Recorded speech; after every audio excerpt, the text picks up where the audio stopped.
الحمد لله رب العالمين، والصلاة والسلام على أشرف الأنبياء والمرسلين نبينا محمد وعلى آله وصحبه أجمعين.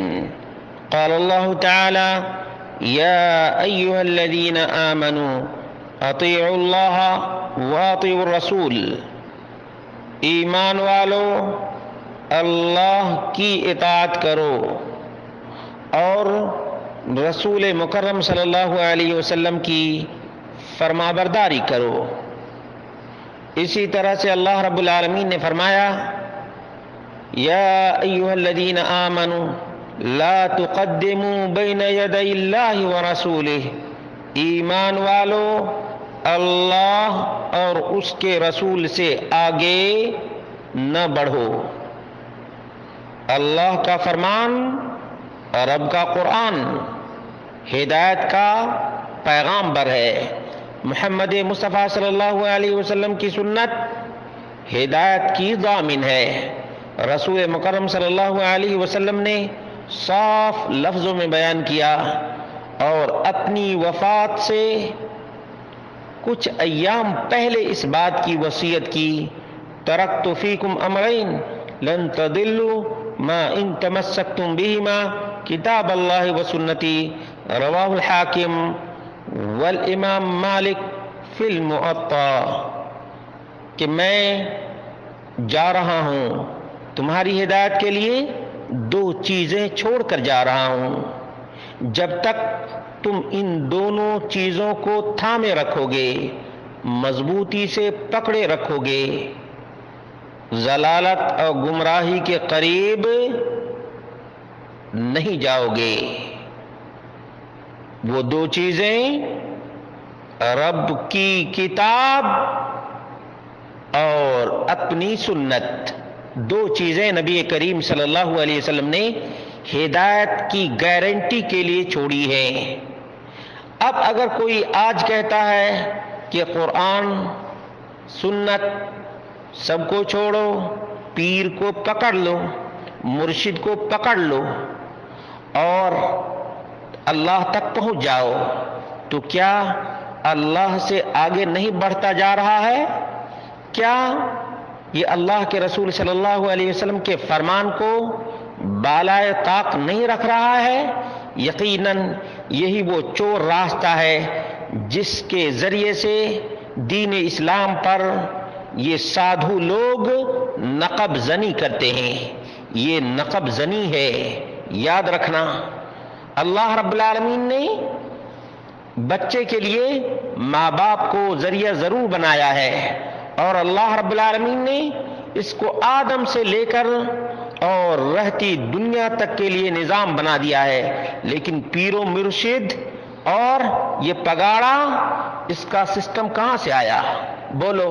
قرآن کریم کی آیت کو مسکوٹ کرتا ہے اور کہتا ہے کہ سورہ کہف میں اللہ رب العالمین نے 17 آیت میں بیان کیا ہے: من یہد اللہ فہو المہتد ومن یضلل فلن تجد له ولیا مرشدا.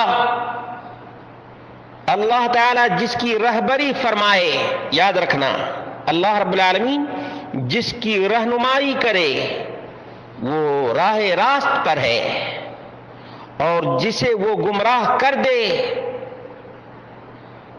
اس کا کوئی کارساز اور رہنما نہیں. اس کا کوئی کارساز، ولی کا معنی کیا ہے؟ کارساز، اور مرشدہ رہنما، اس کا کوئی رہنما نہیں.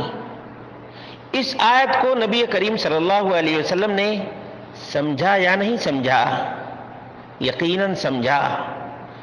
ابو بکر و عمر نے سمجھا یا نہیں سمجھا؟ اور عشرہ مبشرہ نے سمجھا یا نہیں سمجھا؟ صحابہ کرام میں کیا پیر پرستی تھی؟ آؤ تابعین سے سنتے ہیں. تابعین نے پیر پرستی اور مرشد پرستی کو اپنایا نہیں. بغیر پیر کے کوئی خدا تم کو پا سکتا ہے، یا بغیر مرشد کے کوئی خدا کو پا سکتا ہے؟ یہ وہ سوال ہے جو آج نہ جانے کتنے پڑھے لکھے جو طبقے ہیں ان کے ذہن میں گونج رہا ہے کہ کیا بغیر پیر کے، بغیر مرشد کے کیا خدا کو پا نہیں سکتے؟ تو میں ان کے لیے یہ جواب دے رہا ہوں کہ کسی بچے کو اس دنیا میں اگر آنا ہے تو اللہ تعالیٰ نے ایک قانون یہ بنا دیا کہ اسے ماں باپ کا وسیلہ بن لینا ہوگا، اسے ماں باپ کا وسیلہ سے ہی آنا ہوگا. یہ اللہ کا قانون ہے. اب اسی قانون کو ہم قرآن مجید میں دیکھتے ہیں تو سورہ کہف میں آیت نمبر 17 میں اللہ تعالیٰ فرماتا ہے، بسم اللہ الرحمن الرحیم، کہ اللہ جسے ہدایت دے وہ ہدایت یافتہ ہے، اور اللہ تعالیٰ جسے گمراہ کر دے اس کے لیے نہ کوئی ولی ہوگا نہ کوئی مرشد. اللہ تعالیٰ نے اپنے قانون کو اس آیت مقدسہ میں بتا دیا. کیا بتا دیا؟ کہ اللہ تعالیٰ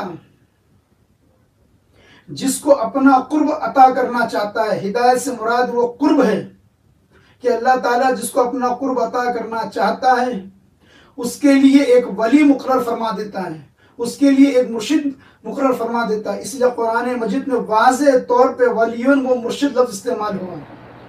یہ پیر جس کو دین کا علم نہیں، جو جاہل مطلق ہیں، جاہل مطلق ہیں، اور وہ مرشد بنا پھرتا ہے.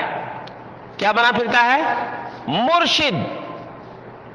اور ایسا مرشد جس کو نبی کی سنت کا علم نہیں، جس کو نبی کی زبان کا علم نہیں، جس کو عقیدے کا پتہ نہیں، وہ اللہ اور بندے کے درمیان واسطہ اور وسیلہ بنتا ہے. جبکہ اللہ رب العالمین نے فرمایا، ادعوا ربکم، اپنے پروردگار کو پکارو، تضرعا و خفیہ،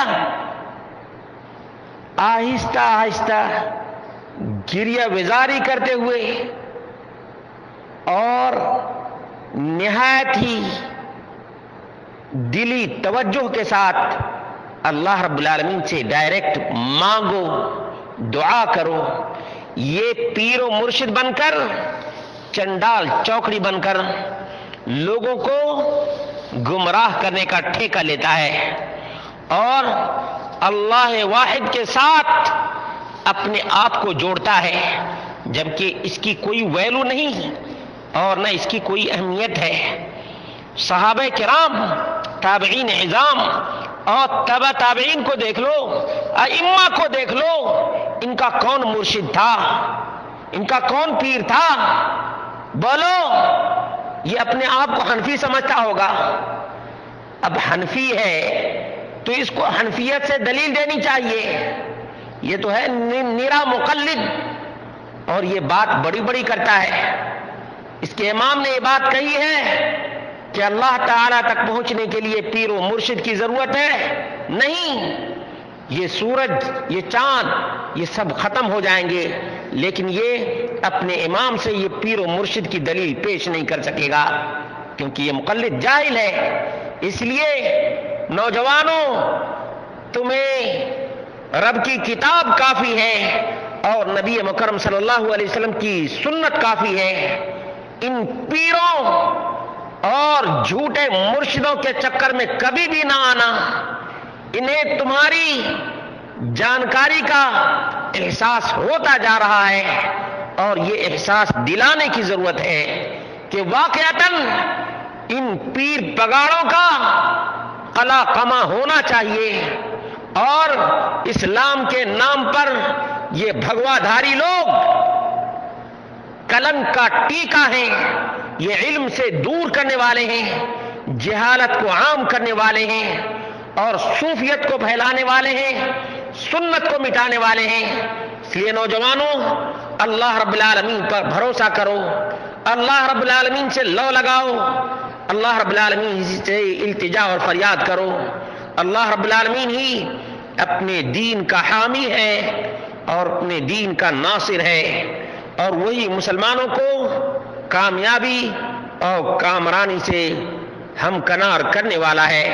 اللہ رب العالمین ان پیر پگاڑوں کو یا تو ہدایت دے یا ہلاک کر دے. عداوت مجھے سے کیوں اتنی، میں تو قرآن کا داعی ہوں، رسول اللہ کا وارث، صحابہ کا سپاہی ہوں.